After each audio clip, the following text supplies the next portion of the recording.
Bonjour. Alors dans cette vidéo, on va voir comment créer un sélecteur sur une liste dynamique ou une liste déroulante ou une liste de choix. Alors, pour commencer, je dois avoir une liste.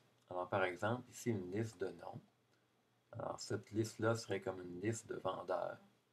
Et un tableau où je voudrais avoir sous nom mon sélecteur qui me permettrait de choisir parmi mes vendeurs lequel a réalisé la vente à une date donnée.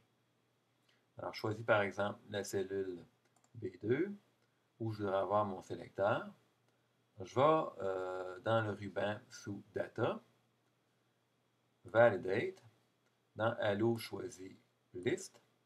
Et la source, ça se retrouve à être la région où j'ai mes noms. Bon, mettons que je voudrais avoir mes noms dans toute cette région-là. OK. Alors, à ma cellule B2, j'ai mon sélecteur qui me permet de choisir parmi un de mes noms, mais j'ai, ce qui est un petit peu ennuyant, un ensemble de blancs.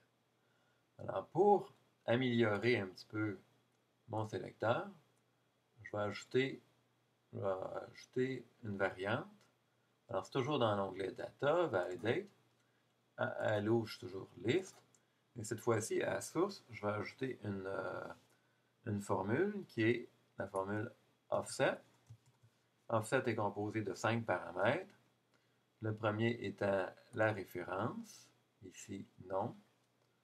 Ensuite, ça se retrouve être le nombre de lignes décalées par rapport à offset 1, le nombre de colonnes décalées 0, et on va compter, ici j'ai la longueur, la hauteur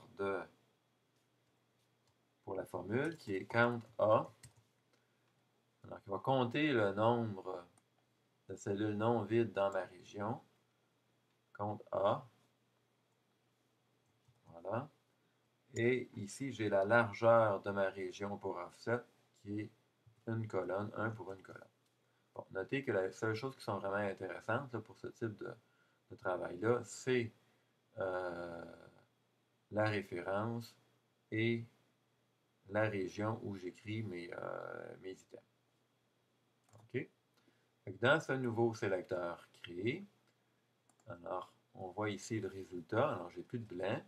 Et ce qui est intéressant, c'est que si je rajoute un nom, par exemple Aline, bon, eh bien, il s'ajoute automatiquement.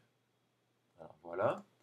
Bon, les autres choses qui sont importantes de savoir ici, c'est que, mettons, si vous travaillez en français, alors la commande qui remplace offset, c'est décaler, et la commande qui remplace count A, c'est nombre NBval.